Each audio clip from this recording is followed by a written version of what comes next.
Bismillahirrahmanirrahim. Assalamualaikum warahmatullahi wabarakatuh. Halo anak-anak, apa kabar? Bertemu lagi dengan Bu Tami. Hari ini kita akan belajar akar pangkat 2. Minggu lalu kita sudah belajar tentang bilangan berpangkat dan operasi bilangan berpangkat. Semoga kalian mudah memahaminya ya. Hari ini yang perlu kalian kuasai itu adalah yang pertama, kalian dapat menyelesaikan persoalan yang terkait dengan akar pangkat 2. Jadi kalian bisa mengubah dari bilangan kuadrat ke bilangan akar gitu ya, bentuk akar. Kemudian yang kedua, kalian perlu menguasai bagaimana cara mengoperasikan bilangan dalam bentuk akar seperti itu ya. Nanti di video ini akan Ibu jelaskan bagaimana caranya ya. Nah, sekarang Ibu akan sedikit jelaskan perbedaan antara bilangan kuadrat dan akar pangkat 2. Jadi, kalau misalkan bilangan kuadrat itu seperti contoh minggu lalu. Nah, kan misalnya Ibu ambil contoh 4 kuadrat. 4 kuadrat itu artinya 4 dikali 4 sama dengan 16. Jadi 4 kuadrat itu hasilnya 16.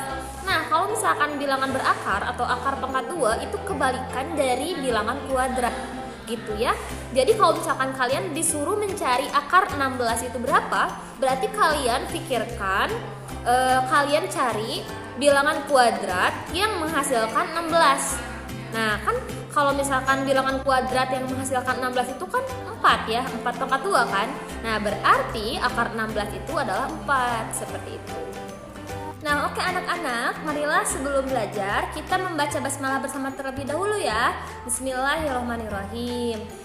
Jangan lupa tekan tombol subscribe, like, comment, and share supaya video ini juga dapat bermanfaat untuk orang lain. Selamat belajar anak-anak. Baik anak-anak, kita berangkat dari definisi. Akar pangkat 2 itu merupakan kebalikan dari pangkat 2 atau disebut juga akar kuadrat. Nah, di sini Ibu beri contoh, misalnya kan kalau bilangan berpangkat itu mengalihkan dua bilangan kan. Misalnya P dikali P itu bisa ditulis P pangkat 2. Karena sekarang kita belajar akar pangkat 2, maka P kali P itu sama dengan R.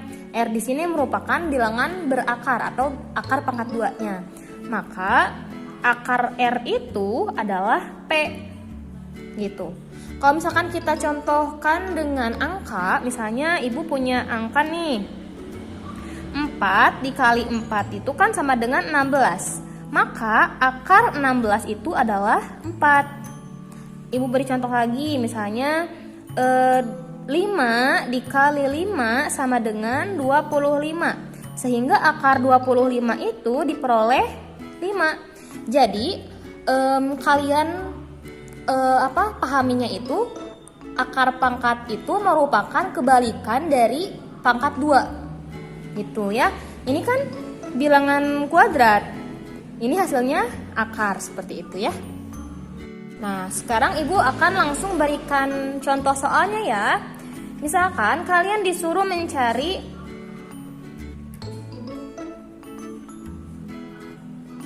akar berapa ya? Misalkan kalian disuruh mencari akar 9. Berarti kalian pikirkan bilangan kuadrat berapa yang menghasilkan 9. Kalian mencari nih bilangan kuadrat yang menghasilkan 9 itu berapa? 1 kuadrat 1 kali 1 1. Kalau 2 kuadrat 2 kali 2 4. 3 kuadrat 3 kali 3 9. Berarti akar 9 itu adalah 3 gitu.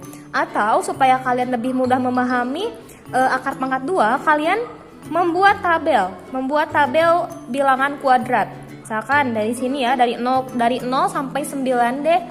0 kuadrat itu kan 0, 1 kuadrat itu kan 1, 2 kuadrat 4, 3 kuadrat 9, 4 kuadrat 16, 5 kuadrat 25, 6 kuadrat 36, 7 kuadrat 49, 8 kuadrat 64, 9 kuadrat 81 ya. Nah, di sini kalian buat tabel seperti ini. Ini sebagai acuan kalian supaya lebih mudah menyelesaikan bilangan akar pangkat 2. Gitu ya. Nah, sekarang Ibu beri contoh lagi deh. Kalau akar 16 itu berapa? Akar 16 itu berapa? Berarti caranya kalian pikirkan bilangan kuadrat yang menghasilkan 16. Wah, cari nih bilangan kuadrat yang menghasilkan 16. Oh, 4 kuadrat. Berarti akar 16 itu adalah 4. Jadi jangan pakai kuadratnya ya. Kita pakai bilangannya saja. Gitu. Nah, ini kan hanya baru simple ya. Ini ada dalam tabel ini gitu kan. Gimana kalau kalian disuruh mencari akar berapa ya? Misalnya akar 169. Wah, ini kalian nggak ada nih di tabel. Ya gitu ya. Nah, di sini ibu akan berikan tipsnya supaya kalian bisa mencari bilangan berakar ratusan bahkan ribuan.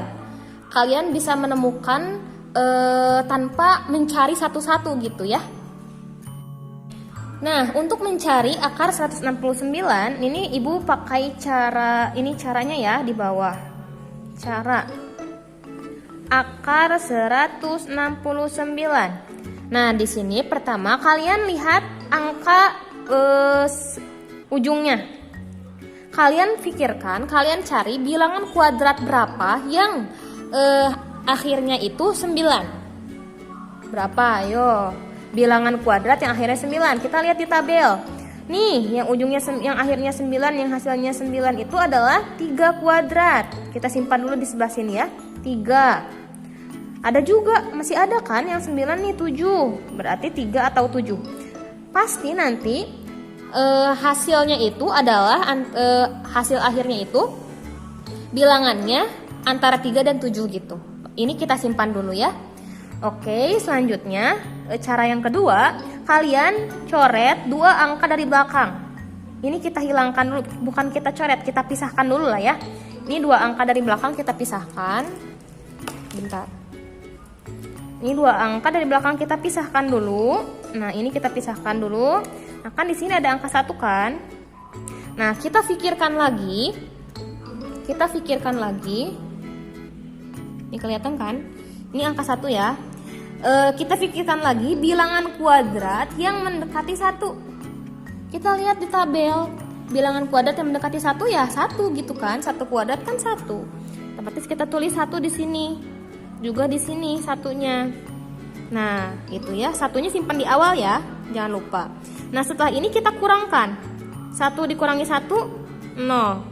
Ini kita pisahkan ya. Kita anggap tiada. Ini 0. Kita bandingkan 0 dan 1. 0 dan 1 itu, 0 itu lebih kecil dari 1 atau 0 itu lebih besar dari 1? Ayo, lebih kecil ya. 0 itu lebih kecil dari 1. Nah, itu gunanya supaya kita bisa memilih antara 3 dan 7. Karena 0 ini lebih kecil dari 1, berarti kita memilih yang lebih kecil. Karena 3 lebih kecil, maka di sini kita tuliskan 3. Bilangan akhirnya itu 3. Gitu. Jadi akar 169 itu adalah 13. Nah, untuk membuktikannya apakah akar 169 itu adalah 13 apa bukan, kita cari saja bilangan perkalian kuadratnya.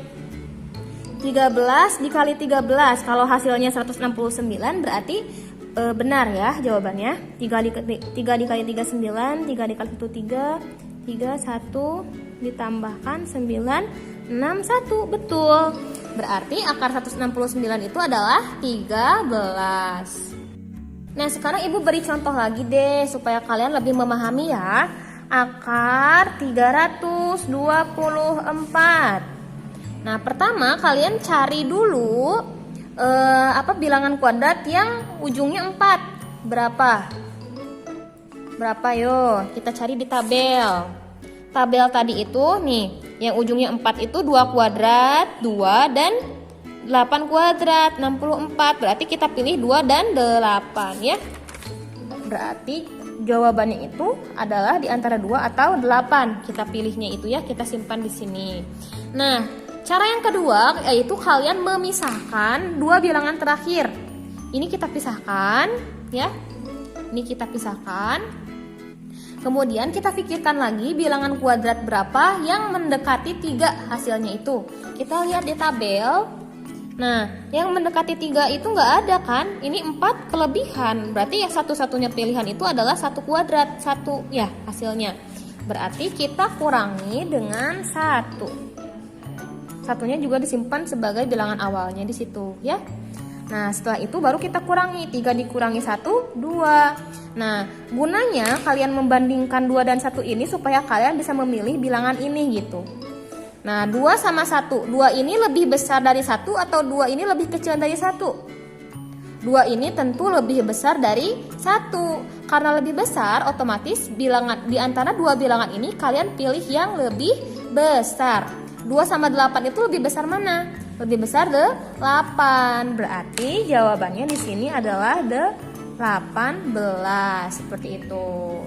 Untuk membuktikannya silahkan kalian cari 18 dikali 18, kalau hasilnya 324 berarti hasilnya jawabannya betul ya.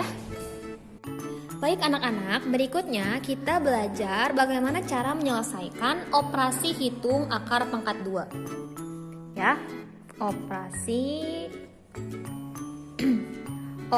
hitung akar pangkat 2. Akar pangkat aja lah. Nah, misalkan di sini Ibu punya contoh soal yang pertama. Kita langsung ke contoh soal saja ya. Misalnya 15 pangkat 2 ditambah akar 121 dikurangi 8 pangkat 2 berapa? Nah, cara menyelesaikannya kita ubah dulu. Nah, kan ini ada bilangan kuadrat nih, 15 pangkat 2. Kita tulis dulu 15 pangkat 2 itu kan artinya 15 dikali 15 ditambah akar 121. Berarti kita harus cari nih kotret lagi di sini. Misalkan akar 121. Kita cari bilangan kuadrat yang akhirnya itu 1. Kita lihat di tabel yang tadi. Kan ada 1 pangkat 2 sama 9 pangkat 2 ya. Berarti antara 1 dan berapa tadi? 9 ya.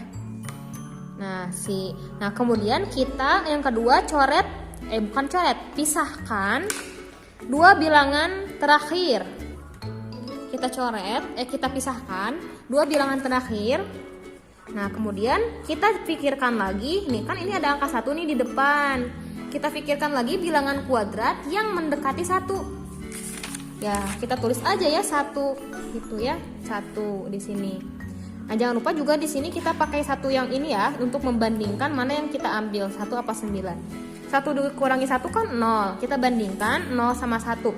0 itu lebih kecil apa lebih besar dari 1? Tentu 0 itu lebih kecil kan? Berarti kita pilih nih yang lebih kecil di antara 1 dan 9. Berarti kita pilih 1. Sehingga akar dari 121 itu adalah 11. Seperti itu. Nah, kemudian kita kembali ke sini ke soal. Akar 121 berapa? 11. Dikurangi 8 pangkat 2 itu kan artinya 8 dikali 8 ya.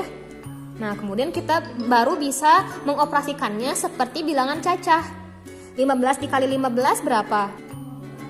15 dikali 15 itu 225 ditambah 11 dikurangi 8 dikali 8 64. Ini baru kita operasikan. 225 ditambah 11 diperoleh berapa? 236 ya, dikurangi 64. Dikurangi 64 berapa? 172 ya. Nah, sehingga hasilnya itu 172. Bisa dicatat ya. Kemudian Ibu beri contoh lagi ya soal kedua berikutnya. 3 pangkat 2 dikali akar 100 dikurangi akar 625. Nah, seperti biasa kita ubah dulu ke dalam bilangan biasa ya. 3 kuadrat itu kan artinya 3 dikali 3 dikali akar 100 itu kan berapa? Bilangan kuadrat yang menghasilkan 100 berapa? Ya 10 kan, 10 kali 10 kan 100. 10 dikurangi Akar 625 itu berapa? Berarti kita pikirkan bilangan kuadrat berapa yang ketika dikalikan menghasilkan 625. Berapa? Yaitu 25 ya. Kalian coba aja di rumahnya hitung.